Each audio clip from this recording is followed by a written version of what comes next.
ইন্নাল আবরারা লাফি নাঈম ওয়া ইন্নাল ফুজ্জারা লাফি জাহিম। আল্লাহ পাক সুস্পষ্ট লাইন জানায় দিলেন, আপনারা জান্নাতের পথের প্রতি যান। যারা নেক আমল করবে না, গুনার কাজের মধ্যে নিজের মগ্ন রাখবে, ও জাহান্নামী হয়ে যাবে।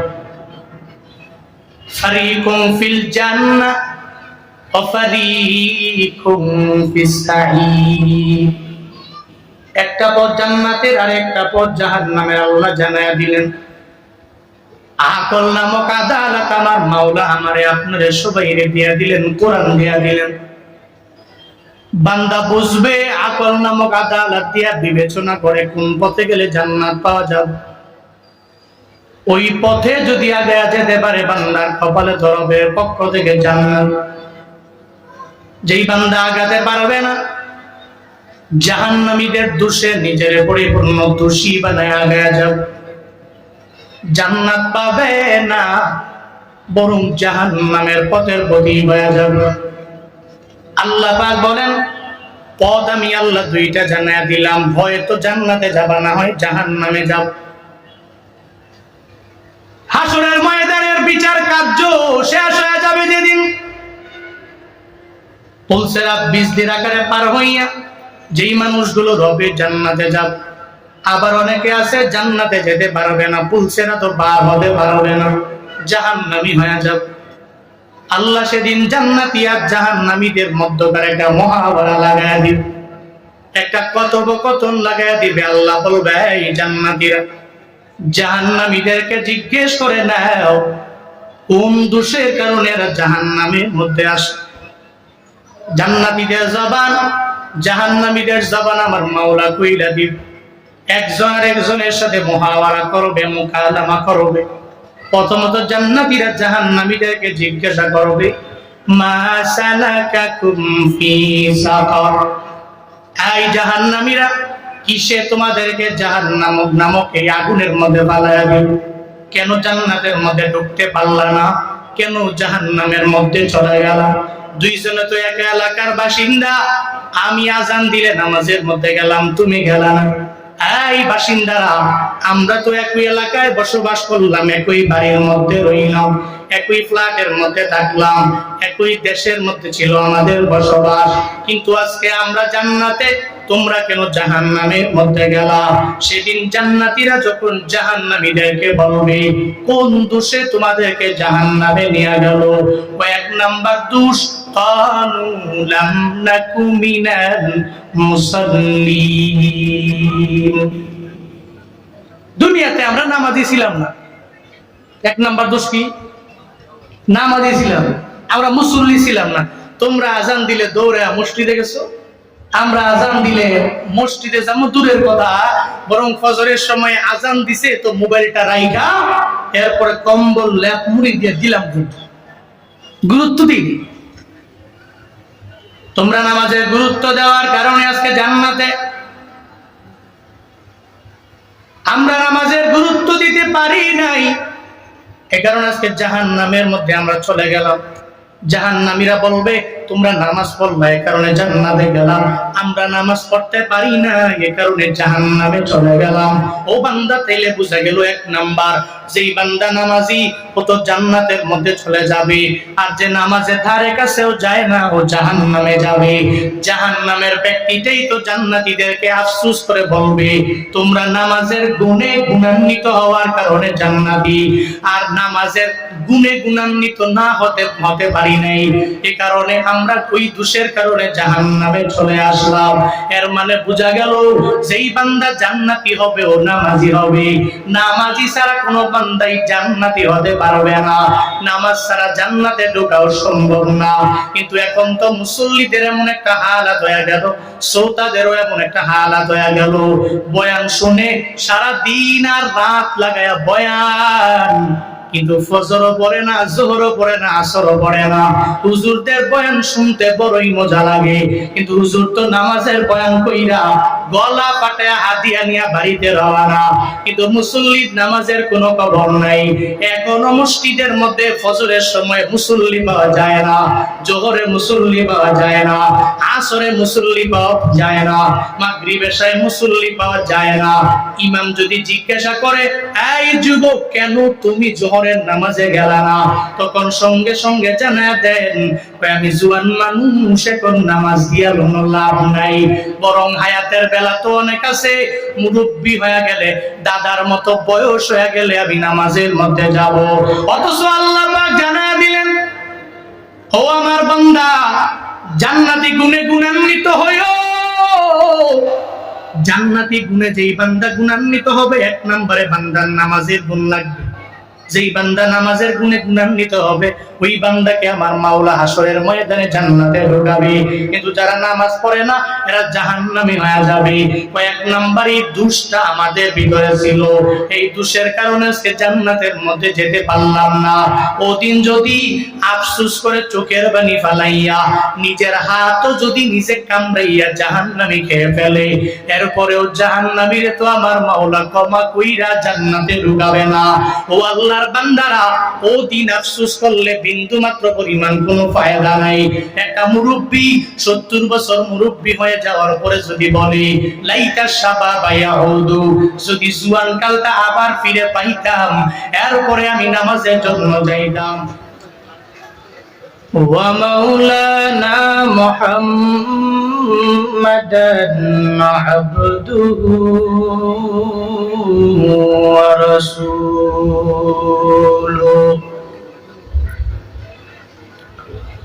সাল্লাল্লাহু তাআলা আলাইহি ওয়া আলা আলিহি ওয়া আসহাবিহি وأصحابه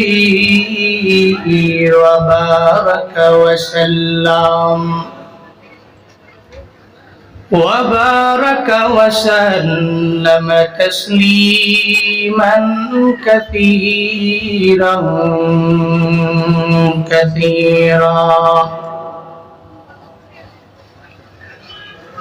أرسله بالحق بشيرا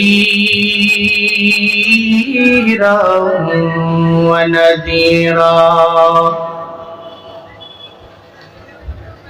وداعيا إلى الله بإذنه وسراجا منيرا اللهم صل على محمد النبي الأمي وعلى آله وسلم تسليما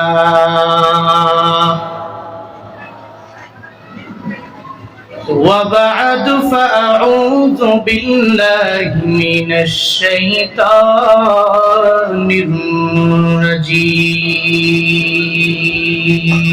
الرجيم بسم الله الرحمن الرحيم ما سلككم في سقر قالوا لم نك من المصلين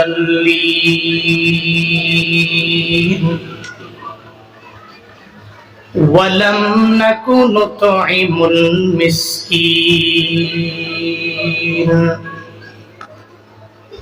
وكنا نخوض مع الخائضين وكنا نكذب بيوم الدين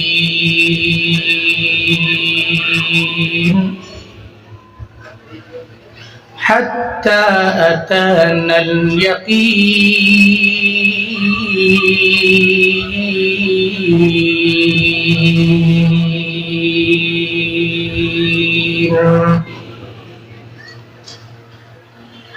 صدق الله مولانا العظيم وصدق رسوله النبي الكريم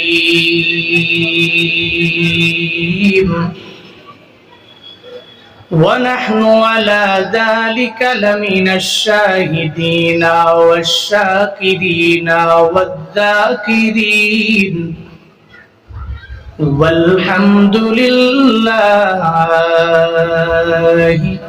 رب العالمين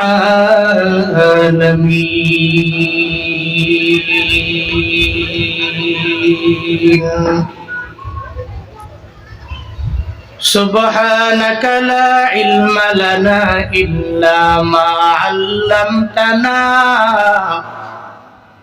إنك أنت العليم الحكيم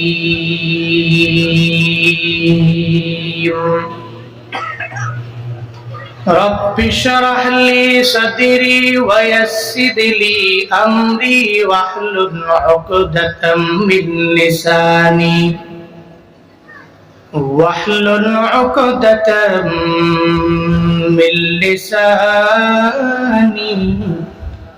يفقه قولي ربي زدني علما ربي زدني علما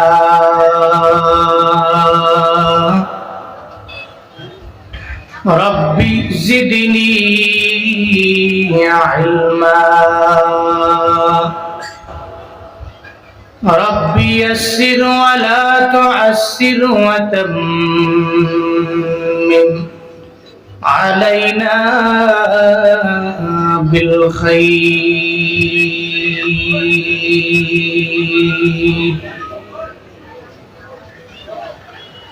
कौनाइन का मुख्तार खुदा तुमको बनाया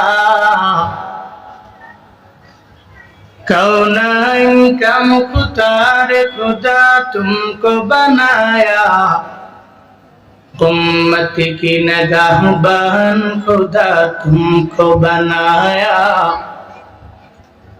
उम्मत की निगाहबान खुदा तुमको बनाया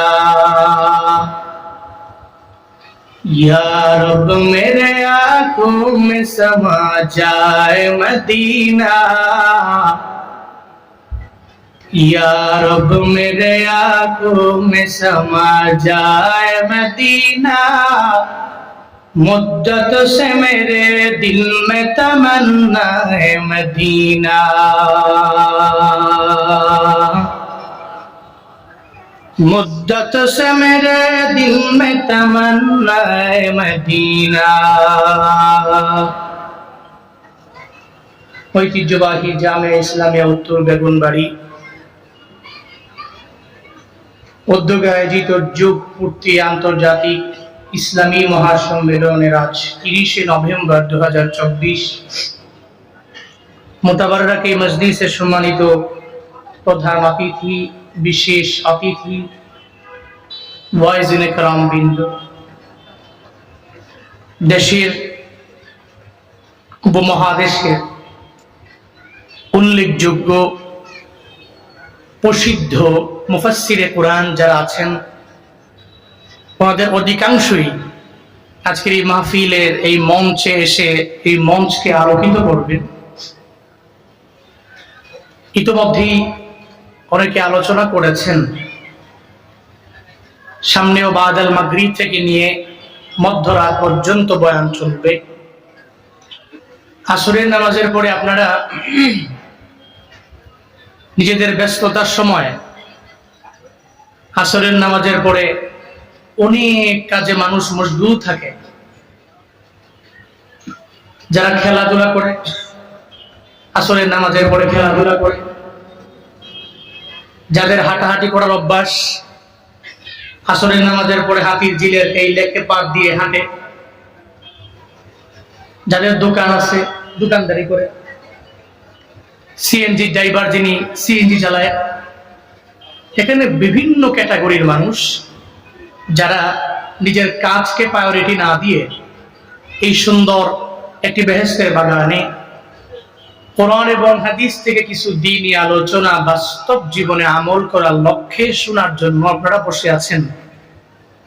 শুরুতেই আমি দোয়া করি আজকের মাহফিলের শুরু থেকে নিয়ে শেষ পর্যন্ত যাদের অক্লান্ত পরিশ্রমে এই মাহফিল দাঁড়িয়েছে, যে সমস্ত বক্তাগণ বয়ান করার জন্য এসেছেন, আসছেন, আজকের এই মাহফিলের প্রত্যেকটা শ্রোতা আল্লাহ প্রত্যেককে দুনিয়া এবং আখেরাত উভয় জগতে কল্যাণকামীদের অন্তর্ভুক্ত বানায় দেন। সকলেই পড়ি আমিন। ভাইসব, শুরুতেই মুমিন প্রত্যেকটা কাজে আল্লাহকে রাজি করে এরপরে শুরু করে। আগে আল্লাহকে সন্তুষ্ট করে আমাদের মাকসাদ। আল্লাহ পাক সন্তুষ্ট হয় রবের প্রশংসা করলে। সকলেই চিল্লায় শুরুতেই একবার করে পড়ি আলহামদুলিল্লাহ। এটা আমার সাথে পড়ুন, রব্বানা লাকাল হামদ হামদান কাসীরান তাইয়িবান মুবারাকান ফি ইয়া রাব্বি লাকাল হামদু কামা ইয়ানবাগি লিজালালি ওয়াজহিকা ওয়া আযীমি সুলতানিকা। লাকাল হামদু বিল কুরআন, লাকাল হামদু বিল ইসলাম, লাকাল হামদু বিল ঈমান। আমরা এই যে বড় একটা জুমলা পড়লাম, আমরা প্রশংসা করলাম কার? রবের প্রশংসায় লাভ না লোকসান? উপকার না অপকার? বলেন না, উপকার না অপকার? এই জন্য প্রশংসা করবো কার? সর্বহারা। গরিব হয়ে গেলে রবের প্রশংসা, মধ্যবিত্ত হলে রবের প্রশংসা, একেবারে মোস্ট রিচেস্ট ম্যান হয়ে গেল রবকে ভুলা যাবে না। সর্বহারাতে একজন মুমিন প্রশংসা করে কার? কারণ সে জানে রবের প্রশংসা করে যদি রবকে বন্ধু বানানো যায়, রবের একজন বন্ধু হওয়া যায়, তাহলে 5 বছর ক্ষমতা এমন নয়, 10 বছরের পাওয়ার এমন নয়, 15 বছরের পাওয়ার এমন নয়, 16 বছরের পাওয়ার এমন নয়। দুনিয়ার মানুষের ক্ষমতা উঠতে গেলে 16 বছর, এরপরে আর যেতে পারে না। বাস্তবতা এটাই। কিন্তু রবকে যদি কেউ বন্ধু বানাতে পারে, নির্দিষ্ট কোনো সীমারেখা নাই। দুনিয়াতেও ব্যক্তি কল্যাণকামী, আখিরাতেও তার বন্ধু আল্লাহ তার মায়া কইরা জান্নাতের মালিক রব তার জান্নাতে ঢুকায়। এজন্য রং ওয়েতে রং ফ্রেন্ড না বানায়া রবকে বন্ধু বানানো। আল্লাহ সবাইকে সে তৌফিক দান করেন। সকলেই পড়ি আমিন। শুনেন, এই মঞ্চ বড়দের, অনেক বড়রা আলোচনা করেছেন, বড়রাই করবেন। আমার বলার মতো কোনো যোগ্যতা নাই। অগুছালো ভাবে আমি বলি, যতটুকু পারি আমি বলবো। আপনারা রাগ করেন না, বললেন না যে কারে আসল নামাজের পরে উঠে দিচ্ছে, আবার হ্যাঁ কথা কই জানে না ঠিক মতো। এই জন্য যতটুকু পারি আমি অগুছালো ভাবে বলবো। মাগরিব পর্যন্ত সময়, শর্ট টাইম, অনেক বেশি সময় এমন না। যতক্ষণ পারি চেষ্টা করি। আল্লাহ তৌফিক দান করেন। জোরে পড়েন আমিন। এমনিতেই রাতের প্রোগ্রামগুলো একরকম, দিনের প্রোগ্রাম একরকম। আসরের নামাজের পরে যে কোলাহল, এই যে সাউন্ড, আপনি রাত 10টার পরে সাউন্ড কোনো ভয় পাবেন না। ওই সময় বয়ান শুনতেও মজা, বক্তা সাহেব বইলাও মজা করে। উনি বয়ান করে সামনে শ্রোতারা সুন্দর কান লাগায় শুনে, এরপরে সুবহানাল্লাহ জায়গায় জোরে কয়, আলহামদুলিল্লাহ জায়গা জোরে বলে, আল্লাহু আকবারের স্থানে জোরে বলে। তখন বক্তাও বইলা মজা পায়, শ্রোতাও শুইনা মজা পায়। এটা সুন্দর। দুইজনের ভিতরে বুঝা পড়াটা ভালো হয়। এখন তো সাইড টকিং বেশি, আশেপাশে কোলাহল বেশি। এরপরেও বুঝেন না বুঝেন, যতটুকু বুঝেন একটু জোরে সুবহানাল্লাহ পড়তে পারবেন তো ইনশাআল্লাহ। সকলে একবার করে চিল্লায়া পড়ি সুবহানাল্লাহ, আরো জোরে পড়ি আলহামদুলিল্লাহ, আরো জোরে চিল্লায়া একবার করে পড়ি আল্লাহু আকবার। গুনাহ হয়েছে, কষ্ট পেয়েছেন, তাকবীরের স্লোগান দিতে পারবেন? লিল্লাহি তাকবীর। এতগুলা মানুষ স্লোগান কয়জনে দেয়, কয়জনে ছায়া দেয়? একজনের চিন্তা হলো হ্যাঁ তো দিবই, যার চিন্তা করে বসে রয়েছে হ্যাঁ তো দিবই। লিল্লাহে তাকবীর। কারে বড় করলেন? কারে বড় করলেন? নাস্তিকতা নিপাত যাক, দিন ইসলাম জিন্দাবাদ। নাস্তিকতা নিপাত যাক, দিন ইসলাম জিন্দাবাদ। কোটি প্রাণে একই আওয়াজ, ক্ষুধার্তই ছাড়া পাবে না, এই বাংলায় ঠাঁই হবে না। মুসলমানরা জেগেছে জোর কদমে সামনে চলো, বজ্র কণ্ঠে আওয়াজ তোলো, সবাই মিলে একই তালে দাও না স্লোগান। লিল্লাহে তাকবীর, নারায়ে তাকবীর। দিন ইসলাম, দিন ইসলাম জিন্দাবাদ, জিন্দাবাদ। ইসলামের এই জন্য দেশের হয়েছে জন্ম, ইসলামের বিরুদ্ধে গেলে দেশ হবে ভিন্ন। ইসলামের এই জন্য দেশের হয়েছে জন্ম, ইসলামের বিরুদ্ধে গেলে দেশ হবে ভিন্ন। ইসলামের বিরুদ্ধে যারা নিয়েছে অবস্থান, এই বাংলায় ঠাঁই হবে না, যাও হিন্দুস্তান। জোর কদমে সামনে চলো, বজ্র কণ্ঠে আওয়াজ তুলো, সবাই মিলে একই তালে দাও না স্লোগান। লিল্লাহে তাকবীর, নারায়ে তাকবীর। দিন ইসলাম, দিন ইসলাম জিন্দাবাদ, জিন্দাবাদ। মুসলমানের এই দেশেতে নাস্তিকদের ঠাঁই নাই, নাস্তিকদের পক্ষে যারা এদের কোনো রক্ষা নাই। মুসলমানের এই দেশেতে নাস্তিকদের ঠাঁই নাই, নাস্তিকদের পক্ষে যারা এদের কোনো রক্ষা নাই। এই দেশেতে থাকতে হলে কোরআন মানতে হবে, কোরআন না মানবে যারা বিতাড়িত হবে। জোর কদমে সামনে চলো, বজ্র কণ্ঠে আওয়াজ তুলো, সবাই মিলে একই তালে দাও না স্লোগান। লিল্লাহে তাকবীর, নারায়ে তাকবীর। দিন ইসলাম, দিন ইসলাম জিন্দাবাদ, জিন্দাবাদ। হক্কানি উলামায়ে কেরাম জিন্দাবাদ বলতে মন যায় না? হক্কানি উলামায়ে কেরাম, আল কোরআনের আলো, আল হাদিসের আলো। আল্লাহ আমাদের তাকবীর গুলো কবুল করেন, মৃত্যু পর্যন্ত রবকে বড় বলার মতো তৌফিক ঈমান দান করেন। জোরে পড়েন আমিন। আমি খুতবায় সূরাতুল মুদ্দাসসিরের ৪২ থেকে নিয়ে ৪৭ পর্যন্ত আয়াতে কারিমা তিলাওয়াত করেছিলাম। আল্লাহ পাক জান্নাতি আর জাহান্নামীদের ভিতরে মুহাওয়ারা, মুকালামা এ বিষয়ে আল্লাহ বয়ান করেছেন। এতটুকু জানলে অন্তত পক্ষে একজন জান্নাতি মানুষের কি গুণ আর জাহান্নামী ব্যক্তিদের কি দোষ এটা বোঝা যায়। আল্লাহ পাক ফাঁস করে দিচ্ছে, কিন্তু আমরা জানার পরেও মানি না। আমাদের ভিতরে জানাশোনা অনেক। নামাজ ইচ্ছা করে ছাইরা দিলে কবিরা গুনাহ। আমার আর কাফেরের মধ্যে পার্থক্য, সে নামাজ পড়ে না, আমি পড়ি, জানি এটা এত বড় গুনাহ, কিন্তু জানার পরেও ইচ্ছা করেই তো পড়ি। নিজের চলার পথে কাজকে প্রায়োরিটি দিই, কিন্তু নামাজের প্রায়োরিটি দিই না। এই জন্য সূরাতুল মুদ্দাসসিরের এই আয়াতে কারিমাগুলো কেউ যদি মনোযোগ সহকারে পড়ে, দিলে যদি গেঁথে নিতে পারে, সে বুঝতে পারবে জান্নাতি ব্যক্তির কি গুণ আর কোন দোষের কারণে ব্যক্তিগুলো জাহান্নামী। আমরা সবাই তো জানি পথ তো দুইটা। কয়টা? জান্নাত, যদি জুয়ান কালটা আবার ফিরে পাইতাম, এরপরে আমি নামাজের জন্য যাইতাম, এরপরে আমি রোজা রাখতাম, এরপরে আমি তাহাজ্জুদের মুসল্লায় দাঁড়ায়া যাইতাম, এরপরে ইশরাক আওয়াবিনের মুসল্লায় দাঁড়ায়া যাইতাম।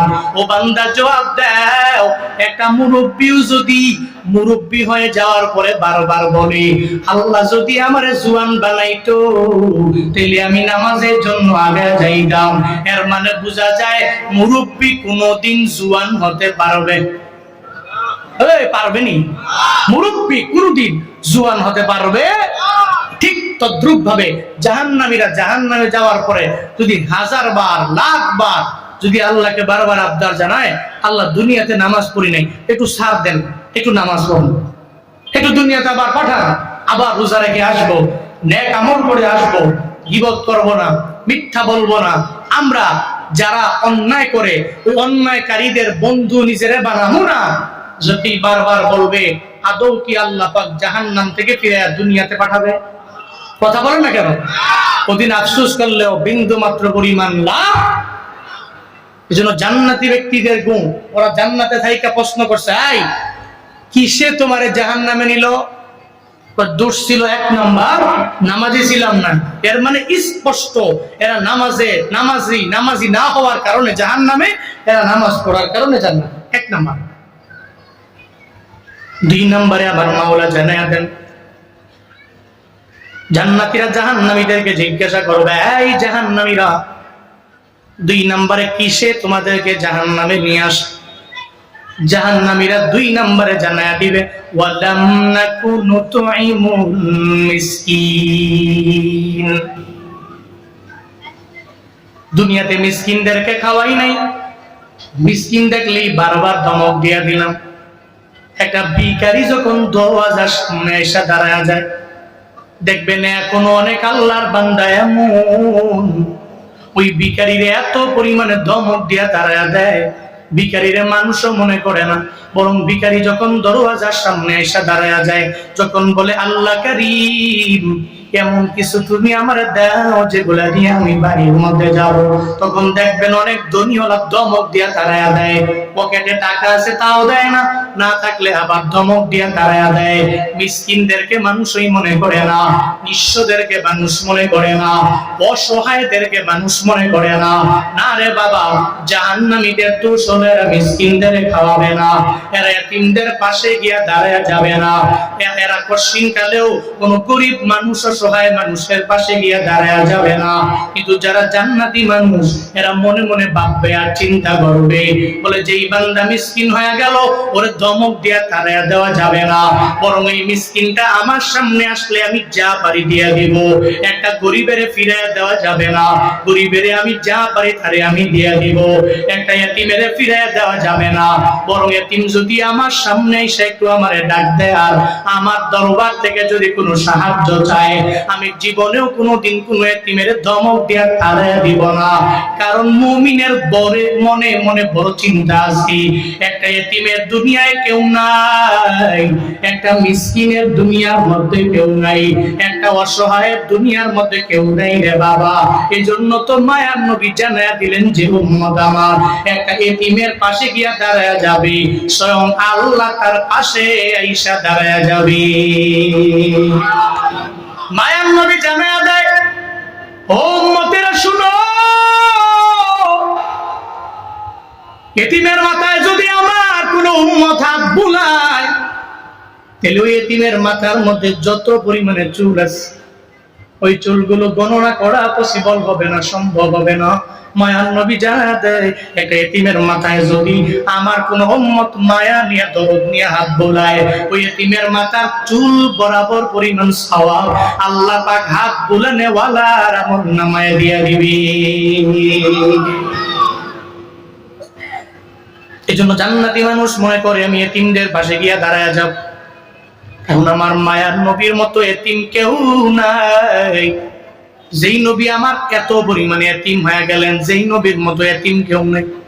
চিন্তা ভাবনা করে, মায়ার নবী তো জিন্দেগিতে কোনো এতিমের ধমক দেয় নাই, মিসকিনের ধমক দেয় নাই, গরিবের ধমক দেয় নাই, অসহায়ের নবী ধমক দেয় নাই।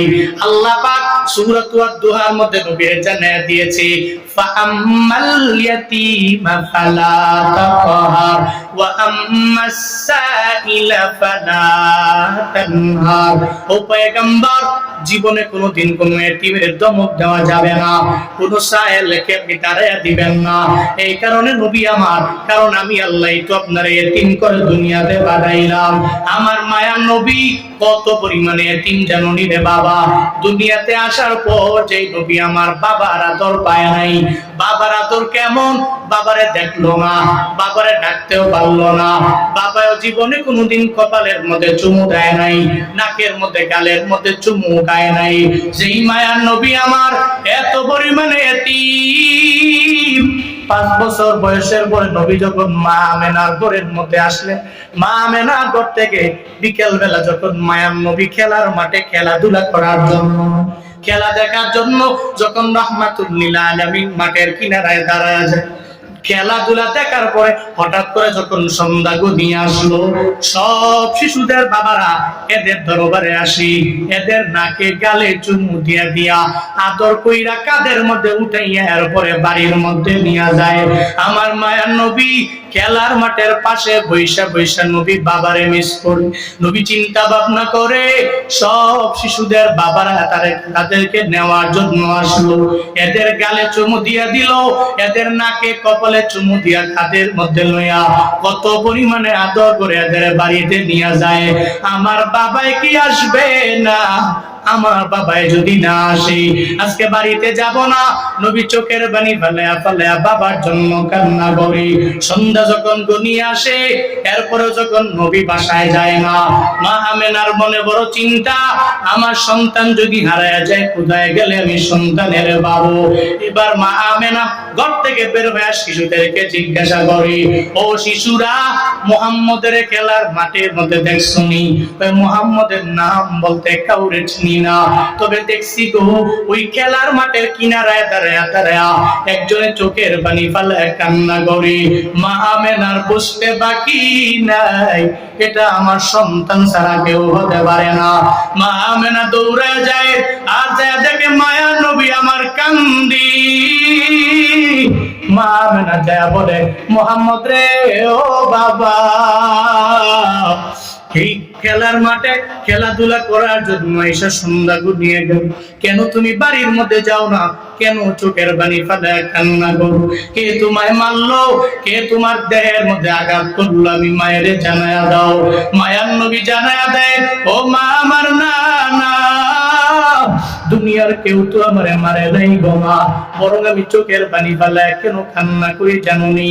সব শিশুরা এদের বাবারা আইসা গালের মধ্যে চুমু দিয়া, নাকে কপালের মধ্যে চুমু দিয়া সুন্দর করে কাদের মধ্যে উঠাইয়া বাড়ির মধ্যে নিয়ে যায়, কিন্তু আমার বাবা কি নাই। আজকে আমার বাবা যদি আমার দরবারে না আসে, মাগো আমি বাড়ির মধ্যে যেতে চাই না, আমার বাবারে আগে ডাক দাও, আগে বাবার কাঁধের মধ্যে উঠবো, এরপরে আমার বাবার কাঁধে ওইটা আমি বাড়ির মধ্যে যাব। মা আমেনা আমার মায়ার নবীর জানায়া দেয়, মুহাম্মদ রে ও বাবা, চোখের পানি ফালাইয়া কান্না করার মানে নেই, কোনো প্রয়োজন নাই, কারণ তোমার বাবা দুনিয়ার মধ্যে নাই। তোমার বাবা ব্যবসা করার জন্য রওনা হয়ে গেল, আর তোমার বাবা আমার ঘরের মধ্যে ফিরে নাই, বাবারে দুনিয়ার মধ্যে আর পাইবা না। আমার মায়ার নবী কয়, মা আমার বাবারে যদিও দুনিয়ায় দেখবো না, একটু বাবার কবরের পাশে আমারে লইয়া যাও। এবার মা আমেনা আব্দুল মুত্তালিবের কাছে গিয়া পারমিশন নিয়ে নেয়।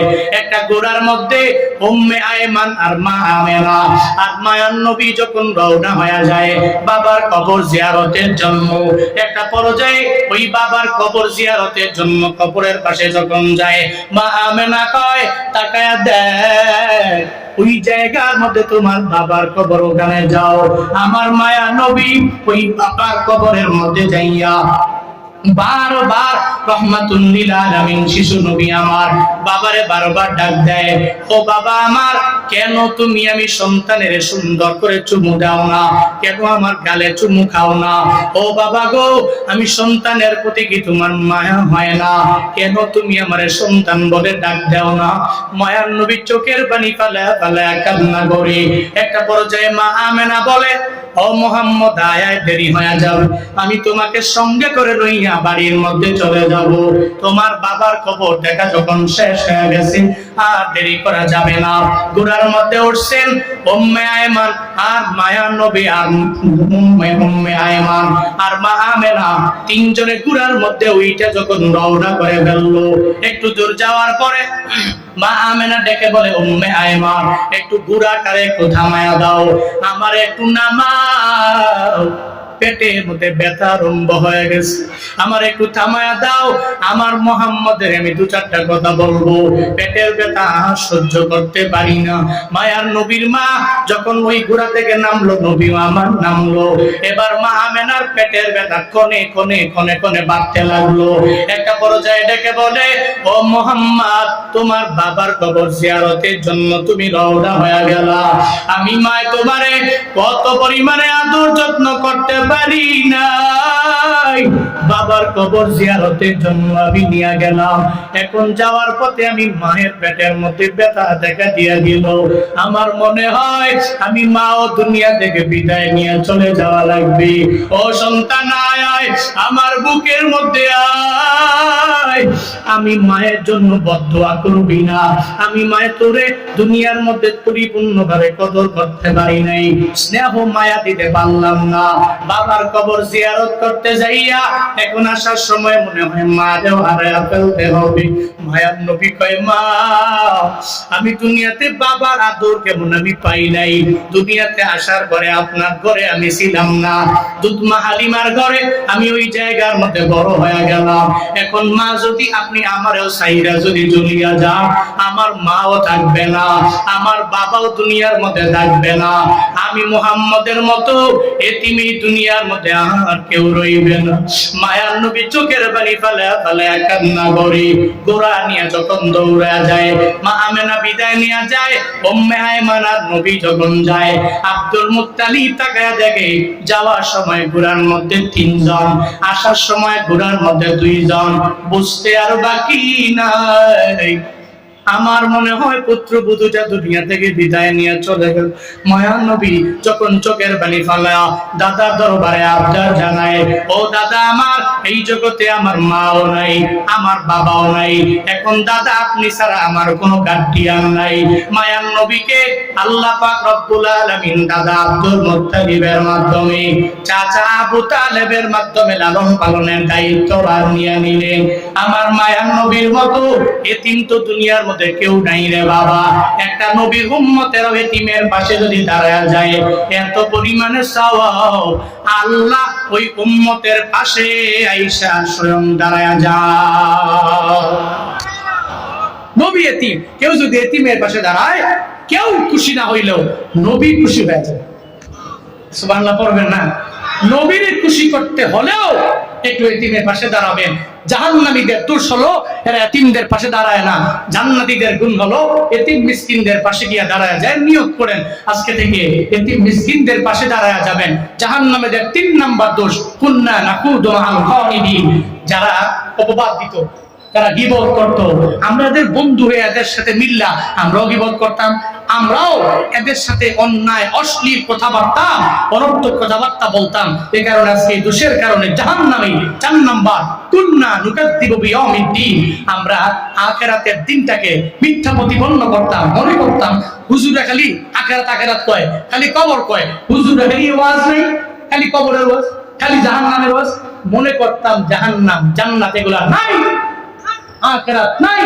কিন্তু এখন তো মনে করলাম দুনিয়া ফানিয়া, আখিরাত বাকিয়া, দুনিয়া তো ধ্বংস হয়ে যাবে, আখিরাত তো বাকি থাকবে। হায় হাত্তা আতানাল ইয়াকিন, এখন তো সেই দিনটাই আমাদের সামনে আসলো। তোমরা গুণে গুণান্বিত হয়ে জান্নাতের মেহমান, আমরা দোষে দোষী হয়ে জাহান্নামের অধিবাসী। আল্লাহ আমাদের প্রত্যেককে জান্নাতি মানুষের গুণে গুণান্বিত হওয়ার তৌফিক দান করেন, সকলেই পড়ি আমিন। আল্লাহ প্রত্যেককে জাহান্নামী ব্যক্তিদের যে দোষ, ওই দোষ থেকে রক্ষা করেন, সকলেই মন থেকে চিল্লায়া পড়েন আমিন। দোয়া করবেন আমার জন্য, অনেক বড় বড় আলেম, অনেক বড় বড় বুজুর্গ, আমার চাইতে বেশি ইলম ওয়ালা, হিলিম ওয়ালা, আমল ওয়ালা অনেকে এখানে আছেন। আমি খাস দোয়া চাই, উযকুর ইসমি ফি তাহাজ্জুদিক, আপনার তাহাজ্জুদে গুনাহগারকে স্মরণ রাখবেন। আল্লাহ আমাদের প্রত্যেককে কবুল করেন, এই মাহফিল কবুল করেন, যারা আসবে সময় মতো আসার মতো